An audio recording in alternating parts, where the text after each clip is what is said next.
Yeah. Ready. Welcome back to the Speaking and Communicating podcast. I am your host, Roberta Ndlela. If you are looking to improve your communication skills, both professionally and personally, this is the podcast you should be tuning into. Communication and soft skills are crucial for your career growth and leadership development. By the end of this episode, please log on to Apple and Spotify, leave us a rating and a review and what you'd like for us to discuss that will be of benefit to you. Now, let's get communicating with Douglas Brown, who goes by Doug, all the way from Canada. Hi, Doug. Hi, how are you, Roberta? It's a pleasure to join you here this afternoon and chat a little bit about our subject. It's a pleasure for me to have you on our show today. We had a chat last time, and I thought you definitely need to come back. But before we get into that, please tell us a little bit about yourself. Yeah, I've been involved in employee workforce solutions for many years. I initially started my career back in the food industry. That's going quite a ways back now, but from there, I kind of got involved in the world of sales. And around the year 2000, Roberta, I started a business involved with employee recognition. And that grew and was run mostly as a part-time business to help our kids learn a little bit about the business world. But it progressed and grew. And eventually we started another business called Engage to Perform that was focused primarily on employee engagement surveys.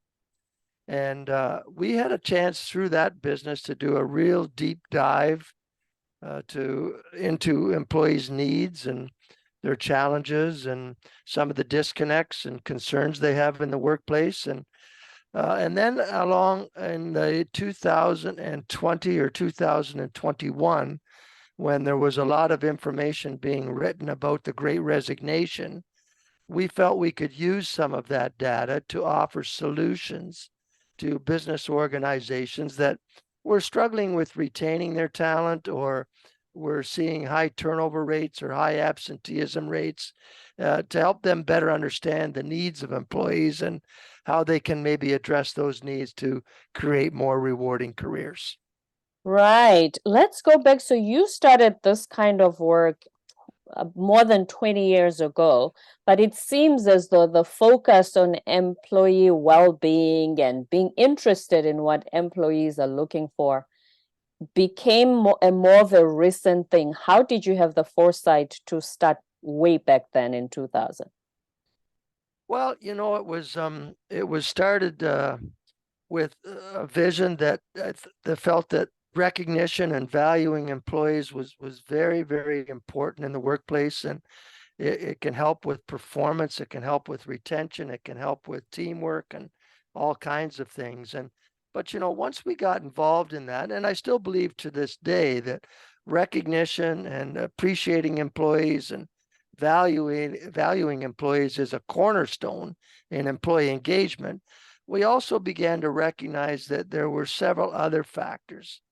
And things like autonomy and teamwork and morale and being able to submit ideas and have your opinions heard and discussed and things like that really created the engagement that businesses were seeking. So that was really the genesis, I guess, that really began around 2008 about trying to explore and understand and discover all the different elements that really created a highly engaged, motivated, and loyal employee. And then that progressed on to where I am today with the new business Manage2Retain that is solely focused on really helping organizations retain their talent and improve that loyalty. Exactly. And when you think about all the research that has been done regarding if you engage your employees and you treat them this way, productivity increases for the business. Was that research already existing when you started, or is it something that you just came across along the way? Because it's more, more available now, like everybody knows. Yeah. Yeah. It's true. I think when we first started in the early 2000s, it was a new concept. Employee engagement was certainly new, and it began to get a lot of traction and discussion at that point because people were really trying to understand, well, how do we motivate our employees? How do we build productivity and ensure that they're performing at their best? And so the term engagement started to come around in the early 2000s and really was related to, where you get the employees vested commitment to really perform at their very best. They're more active in the company goals. They're more inclined to submit ideas for improvement. They're more engaged with their team and the work roles that they have responsibility for. They're more likely to go above and beyond and all those kind of things. But there definitely has been more research in the last, I would say, 5 to 10 years as we better understand the workplace and better understand the issues in the workplace. And just as a further comment on that, the workplace is always changing. Yeah. And I think over the last 3 or 4 years, there's even been more changes. And by that, I mean, I think the pandemic has really affected the workplace today, and we're starting to see the working from home and hybrid models. I think some of the younger generation is not only looking for, but in some cases demanding more work-life balance in their work. They're concerned about mental health and stress and burnout, and so and I suspect in another 5 to 7, 8 years, the work there'll be more issues in the workplace. It's ongoing and it's dynamic. Mm. Which begs the question, I started my first corporate job in the 90s, so I've seen major changes. Do you think, looking at what's going on now, we come from a generation of, oh, please, corporate, give me a job. I promise I will do my best, Yeah, to I also have the power to determine and say, are you good for me? yeah, true, true. Uh, Yeah, so I think you're right. People are looking at their roles differently today. They want to know how it's going to help them and why it's important to them. And this could be purpose and meaning. It could be the career objectives, their growth and their learning that they want to have. So there's a number of different things that really play a role in that. mm-hmm. And so it's almost like there's this shift in power of, it was always the corporations owning the power, and now it has shifted to the other side as well, of employees saying, I also can make a decision on this transaction. Yeah, it's true. And employees have a choice as well. They have a choice of who they want to work for and why they want to work there. And if they're not, having their needs met, or not, if the career position isn't maybe meeting their expectations, I Mm-hmm. think, they're much easier today in looking at, all right, well, what are my alternatives? Is there another company that maybe better aligns with my values and my strengths and these kind of things? So I will say, I think the older generations, maybe for whatever reasons, not to say that they wouldn't leave for a better opportunity, but in many cases they maybe weren't as quick to move if the position wasn't really what they expected. So the power has shifted a little bit, and I think that there's many more opportunities out there that employees can pursue. There's a new digital workplace out there. There's the gig economy. There's all kinds of things. So I think that gives maybe a little more power to the employees in some of these cases. And knowing that, do you think leaders are becoming more aware and therefore moving with the times? And because we always hear this whole thing of, oh, at exit interviews, employees always say, oh, money is not the number one reason I'm leaving. It's Yeah. relationship with my leader. So are they realizing that, hey, wait a minute, we don't have as much power as we used to have in retaining talent? Mhm. There are all these other competing options. Are they becoming aware, and are they catching up with the trend? I think they are slowly becoming aware, and I think that's been forced by things like high turnover and maybe performance issues and challenges. You also see mergers and acquisitions where it changes the workplace culture and these kind of things. You know, it's interesting question, and I don't have the answer 100%. But what I'll say is this: um, I've seen studies and just recently that indicated they asked managers and leaders, how well are you doing in meeting some of the soft skills that are necessary to motivate employees? Things like empathy and caring and understanding and communication and these kind of things. And you know, they asked the leaders first of all to rate themselves, and often they would rate themselves as, you know, doing maybe around 65, 70, 75% of success, or rating themselves in that category range as a percentage. Okay. But then they would ask the employees the same question: how well are your leaders doing in terms of empathy, communication, listening, understanding, caring, all those soft kind of skills? And often you'd see the employees rate them at lower scores, like down in the 30, 35% range. So there's certainly a disconnect there. I think there's a discrepancy there that can be addressed. And I think as senior leaders become more aware of these issues and understand that it's so important in today's workplace, I think that'll be a bit of an impetus to kind of help them move forward with these challenges. Mm. I hear those cases a lot. In fact, I had a guest, he's from my home country in South Africa. He's a leadership coach, and he says even when he was a leader, he thought, oh, when it comes to my team, they will rate me almost close to 100 when it comes to Yeah. trust. And they rated him 50 or less, and he was devastated. As you That's say, true. It's there's true. a disconnect. You think I'm doing my best, and they're not receiving it that way. Yeah, it's puzzling in some ways, and it can be frustrating. There's no doubt about it. But I think it just puts an emphasis on the need to have some mechanisms in place and some feedback vehicles or tools in place to really hear your employees and listen to the employees and what their concerns are, because we're all human. Sometimes we think we're doing better than we actually are, and that's why, as I said, it's just important to talk to employees about it and see how well things going. What could I do differently, and how can I improve to better meet your needs, and these kind of solutions. Mm. So you say there are three core needs of retention. What are those? Yeah, I would list the three core needs as, first of all, employee engagement, and we mentioned that a little bit earlier. But back in our Engage to Perform days, we had a chance to uh, from all the data that we'd collected for years and years and years, we had a chance to kind of um, collate that and organize it and categorize it into 20 main retention drivers.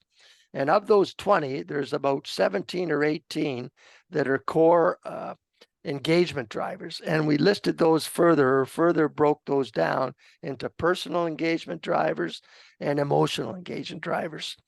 So those are things like I mentioned earlier: recognition, purpose, and meaning, teamwork and collaboration, autonomy, and the list goes on. And so I think to help leaders really get a strong understanding of what the employees are looking for, and being able to meet and drive high engagement, they have to have a sense of understanding of those key retention drivers from the employee engagement standpoint. The Mm. second one, Roberta, is related to the employee experience, and we all like to have a rewarding and fulfilling employee experience or work experience, but oftentimes the managers don't, he or she doesn't always really know what is a rewarding experience for an employee. What are they looking for? And they're not mind readers, and they shouldn't be expected to be mind readers. But at the same time, if they're able to take some time and talk to the employee about how would they define a rewarding work experience? What would it mean, or what would it look like to them?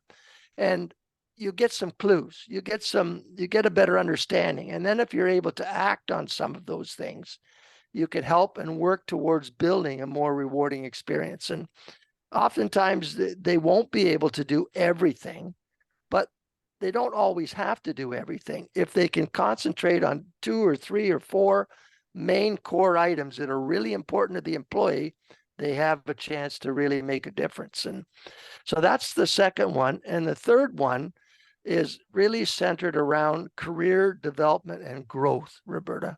Right. And it's important that every employee has a career development plan so they know what direction they're going within the company.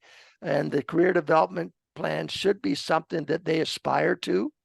It's something that they are working towards, they want to achieve for whatever reasons. They're, certainly personal reasons or unique reasons to them that they want to achieve certain goals or work in a certain responsibility or role. And I think the career development plan is often, it is the responsibility of the employee, but at the same time, the manager can help and support the employee in not only creating the development plan, but making sure that it's coming to fruition. They can help maybe introduce to another manager where an employee is seeking to work. Could be somebody that wants to work is very customer service oriented, and yet Right. they're in an administrative role. So you could maybe introduce them to the manager of the customer service department. Another example would be they might have to get some training to move in that direction in their career, and the manager might be able to support them in getting training. So that's the third core element is helping employees get a career development plan in place that they buy into, they're engaged with, and they see a future for themselves with the organization. It sounds to me like you said, leaders are not expected to be perfect or do everything, but seeing some of those things come to fruition will definitely make the team members think, hey, wait a minute, this is a wonderful place to work for. If I say something, my leader listens. It might not always be done all the time, but doing something and even actually asking the question, what would you like to see happen in our work environment? I think means a lot to the employees rather than just being told do your job and go home. Yeah, you're absolutely right, and it's just showing that you care a little bit about that employee. It's showing that you understand the employee. It's showing that you're willing to support that employee, achieve some of their goals. And all of those things help create, a stronger experience and build loyalty, build relationships and all those things. And so when they get the call from the recruiter that's saying, hey, I have another career opportunity for you, maybe they're less likely to say, hey, tell me more about it. They might Mm. respond with, I'm quite happy with where I am right now. So thank you. Oh, but it's more money, Doug. You sure you don't want to listen? Well, money certainly can entice some people to make a career move, and it's definitely important. I mean, our cost of living is going up. We see higher costs in gasoline and food and many other things, and but at the same time, our studies show that uh, given even the importance of money, it's not always the reason that employees leave. There's many other reasons with culture and relationship with the manager. And the other comment I'll maybe make on money is that, after you accept that higher pay, then the reality sets in about, do I enjoy my work? Do I enjoy my team? Do I enjoy the relationship with the manager? Am I satisfied? Am I growing? Am I developing? And those things start to become major factors again. So it's not always about the money. And Important as it is, yes, there's a lot of more factors that make you happy at work. And we've mentioned relationship building a lot with your manager. When you coach your clients, what are some of the key elements that go into a leader building a better relationship with the employees? I think the key, Roberta, is really that one-on-one connection. And if you can give your employees some time where you can just sit down, the two of you, and have some discussions, we offer some guided conversations that are available for managers and employees, but it enables them to get a little bit to get to better know the employee, to better understand some of the employee's needs, to communicate better. The employee has an opportunity to express concerns or challenges that they're facing, maybe roadblocks that they're dealing with. And all of those things, when they're discussed and, there's some dialogue around there, the employee begins to feel that their voice is heard. And then that builds trust and it helps build the relationship. So we really encourage just one-on-one time, where you can sit down privately and quietly and have a discussion about their work role, how it's going, the challenges they're facing, what they're seeking as they move forward in their career, all these kind of things that really strengthen the relationship and build trust. Mm.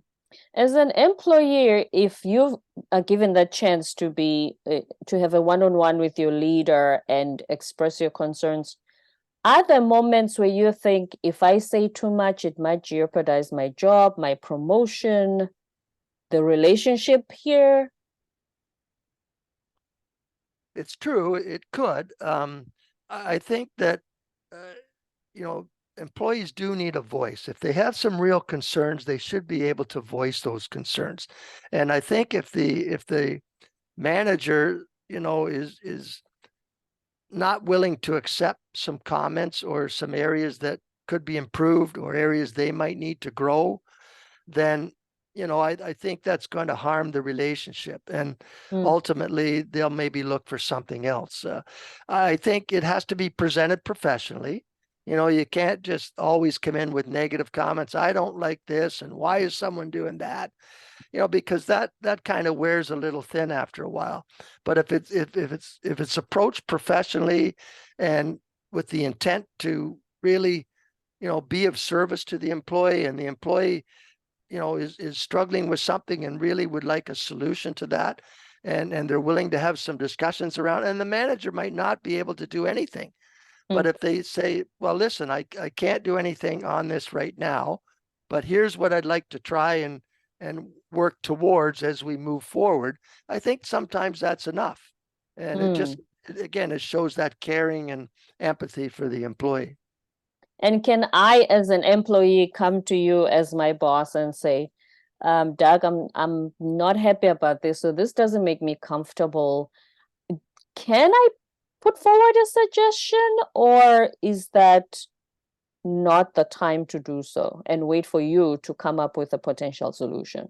Yeah, I think, in an open and transparent relationship that's built on trust and communication, I think that opportunity is there. I think it's always there because you have that relationship. If that relationship is not strong, I do see that employees would be nervous or uncomfortable about approaching a manager and talking to them about certain things. But at the same time, if that can't improve, or if they're not given that voice over time, I think that leads to dissatisfaction. So it's not always the case that employees are given the opportunity to speak openly and freely. But I think if they're really interested in keeping a valued employee, that should be what they're working towards or moving towards, because that ultimately is what's going to maybe make that decision for the employee. Do I stay or do I go? Right. And what is the ROI on retaining your talent instead of having this high staff turnover? Yeah, that's a good question, Roberta. And there's two answers I would have to that. One, first of all, if you look at the cost involved, we always describe it as you have direct costs. So you've got, hiring costs, recruitment costs, ads costs, interview time, these kind of things that all are, the first definite numbers that cost are associated with losing an employee. But you also have many indirect costs, and those include things like overtime. They include, maybe there's a drop in productivity. Maybe there's quality issues. Maybe there's impact on remaining employees that are asked to pick up the load, and they get frustrated and morale drops and things like that. So there's many indirect costs that are also associated with that. And I think, often the indirect costs are just as much or more, significantly more in some cases, than the direct costs. So when you look at the ROI and really take that whole picture into focus, then you can kind of better examine what ROI you would be able to achieve if you were able to reduce your employee turnover by, say, 15%, 10%, maybe 20%. It all depends on the retention strategy that you put in place and how effective you are in building out that retention strategy and making it successful. But we've seen cases where people have realized 25% reduction. In other cases, it's been lower. But I think even at low levels, maybe 10%, depending on the cost of the programs and everything, organizations can achieve an attractive ROI. Right. And when you see those changes, those positive changes, what do you think is the one key element that made that company adopt the training you guys gave them, the coaching, and that's why they saw those results? Well, Sometimes we say, oh no, they got trained and then they went back to the old ways. yeah, it's true. And I think Mm. training is one element that's important. But I think, in order to change habits and in order to change behaviors, I should say, it's an ongoing kind of process. And I think the training, good, strong training and education is a starting point. But then if you could put processes in place along the way, and we have some, and there's others out there that really enable, let's say, managers to have more interactive one-on-one discussions with their employees. It's that regular process that builds up the skills and the new behaviors within employees that really kind of translate into the success that you want.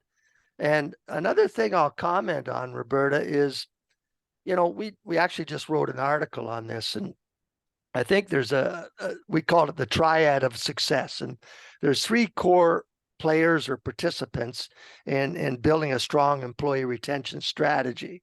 And the first is the senior leaders and owners, because they really set policy, they invest the monies, they build strategy, they determine the vision of the company, these kind of things. They build the culture of the company. So they play a very critical role. And I think it's important for them to say, look, retention is a priority in this organization. We hire and recruit talented people, and we want to retain them. So it really starts at the top, so to speak. I think the second element is the HR department, and the HR also has a key role to play. They're busy people with payroll and hiring, but they also can arrange training and support for managers. They can run surveys and collect, information that gives them a pulse of what's going on in the workforce and what the issues are to help understand trends and things like that. And then the third core element or party, I would say, is those mid-level managers, where the he or she who is in the manager position has to have an understanding of their role in the process. They have to have the skill set required to deliver the desired results. And eventually they should be held accountable for retention of their employees. So that might be of interest as well to your leaders, to your listeners. Yes, because as research has shown that it certainly improves productivity and leads to greater ROI. Thank you so much, Doug, for being here today. Any last words before we ask for your website details? I can't think of any right now, but people are welcome to talk to me, and it's been a pleasure to join you here this afternoon, Roberta. And I hope I've been able to provide some value to your listeners. You certainly did. Employee retention is a big hot topic right now, like you said, with the great resignation, all the changes and everything that corporations are competing with in retaining talent. So they certainly will benefit from the insights you've shared today. Please let us know where we can find you online. Yeah, I'd be happy to. There's a couple of easy ways that you can connect with me if you have any questions or would like to learn more. You can certainly find me on LinkedIn. It's Douglas Brown, and just you can search my name, and then the company, of course, is Manage2Retain. That's MANAGE, the number 2, not the word, but the number 2, and then the word retain, RETAIN. That's the name of our company. So you can find me on LinkedIn. I'll also maybe offer my email address if anybody has any direct questions. And that's D Brown. So D for Doug, and then Brown like the color, D Brown at manage2retain.com. And again, our website, maybe the last thing people could go to learn more is our website, www.manage, the number 2, and then the word retain.com. So that should help anyone. Douglas Brown, founder of Manage2Retain, the number 2, who is helping us with employee retention and making sure that leaders are able to build better relationships with their team members. Thank you so much. I've had a great time having this chat with you today. Well, thank you, Roberta. I've really enjoyed it. My absolute pleasure, Doug. Don't forget to subscribe, leave a rating and a review on Apple and Spotify, and stay tuned for more episodes to come.